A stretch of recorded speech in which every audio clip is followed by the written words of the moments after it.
Assalamualaikum warahmatullahi wabarakatuh. Perkenalkan, nama saya Vivi Nuraini. Saya dari 12 IPS 3. Di sini saya akan membahas mengenai sejarah Kerajaan Kutai dan Tarumanegara. Tanpa basa-basi lagi, langsung aja ke videonya. Kerajaan Kutai merupakan salah satu kerajaan tertua di Indonesia yang diperkirakan berdiri sekitar abad ke-5 Masehi. Kerajaan ini berdiri di Muara Kaman di daerah aliran Sungai Mahakam, Kalimantan Timur. Keberadaan Kerajaan Kutai diketahui dari prasasti yang terbentuk tiang batu atau yupa. Prasasti tersebut ditemukan di Muara Kaman, tulisannya huruf Pallawa, sedangkan bahasanya adalah Sanskerta. Berikut adalah silsilah raja-raja di Kerajaan Kutai. Aspek sosial. Kehidupan sosial di Kerajaan Kutai ditandai dengan adanya pembagian golongan masyarakat, yaitu golongan Brahmana dan Ksatria. Golongan Brahmana menduduki status paling tinggi. Mereka menguasai bahasa Sanskerta dan huruf Pallawa, serta menjadi pemimpin dalam upacara ritual keagamaan. Sedangkan golongan Ksatria terdiri atas kaum bangsawan. Aspek ekonomi.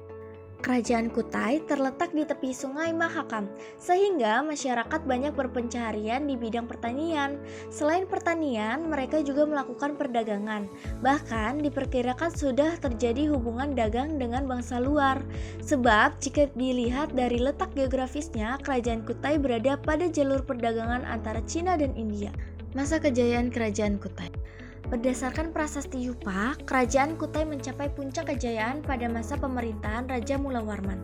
Raja Mulawarman adalah salah satu dari 3 anak Raja Asmawarman dan menjadi penerus pemegang lampu pemerintahan.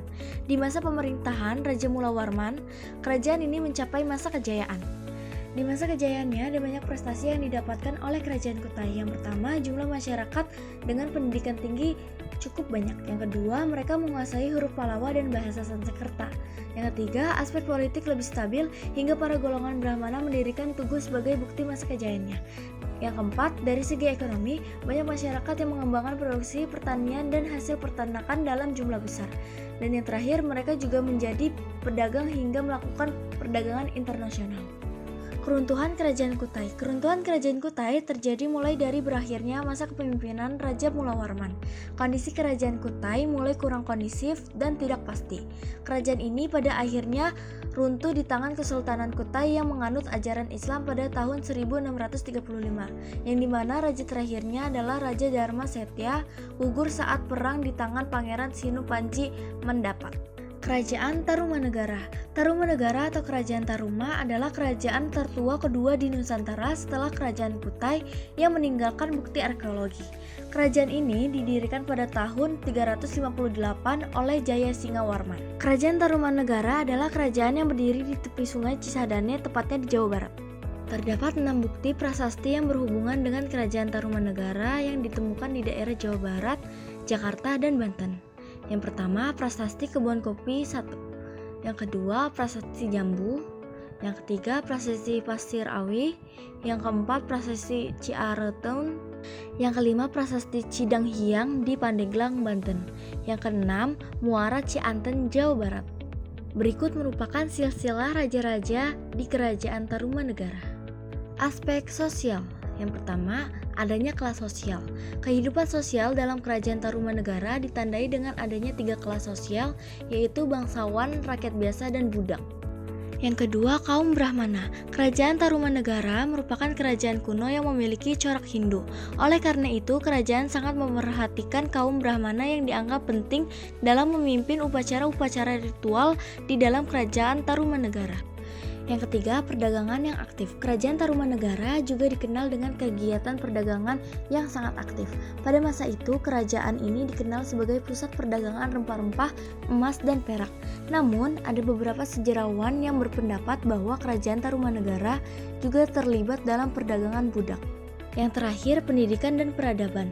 Meski dapat dikatakan sebagai salah satu kerajaan tertua di Nusantara, dengan ditemukannya berbagai prasasti seperti prasasti Ciareteun, prasasti Kebun Kopi, prasasti Muara Cianten, dan lainnya, membuktikan pendidikan dan peradaban Kerajaan Tarumanegara sudah berkembang dengan baik.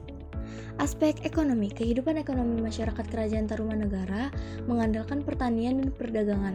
Hal ini dibuktikan dari isi prasasti Tugu mengenai penggalian Sungai Candrabaga dan Gomati. Penggalian kedua sungai ini merupakan bukti bahwasannya selain untuk menghindari banjir, tujuannya juga digunakan untuk kegiatan irigasi pertanian. Masa kejayaan Kerajaan Tarumanegara. Kerajaan Tarumanegara mencapai puncak kejayaan pada masa pemerintahan Purnawarman. Perekonomian di kerajaan ini juga maju, dibuktikan dengan raja yang memberikan sedekah 1.000 ekor sapi kepada para Brahmanan. Penduduknya hidup dengan cara bertani dan sistem pemerintahannya pun sudah teratur. Di bawah kekuasaannya pula, ada 48 kerajaan daerah yang dikuasai Tarumanegara. Wilayahnya meliputi hampir seluruh Jawa Barat, melalui dari Banten, Jakarta, Bogor, dan Cirebon. Selain itu, Kerajaan Tarumanegara telah menjalin hubungan diplomatik dengan Cina. Masa keruntuhan Kerajaan Tarumanegara. Kerajaan Tarumanegara sendiri telah mengalami kemunduran ketika dipimpin oleh Raja Sudawarman. Hal tersebut terjadi karena sang raja tidak peduli terhadap masalah-masalah dalam kerajaan bawahannya. Lalu muncul kerajaan baru yang bernama Kerajaan Galuh yang didirikan oleh cucu Raja ke-8. Wilayah Kerajaan Galuh sendiri awalnya adalah wilayah Kerajaan Tarumanegara. Selanjutnya, raja terakhir atau raja ke-12 yaitu Raja Linggawarman tidak memiliki pewaris karena hanya memiliki 2 putri, dan Kerajaan Tarumanegara runtuh pada abad ke-7 karena diserang oleh Kerajaan Sriwijaya. Sekian yang dapat saya sampaikan, kurang lebihnya mohon maaf. Terima kasih atas perhatiannya. Wassalamualaikum warahmatullahi wabarakatuh.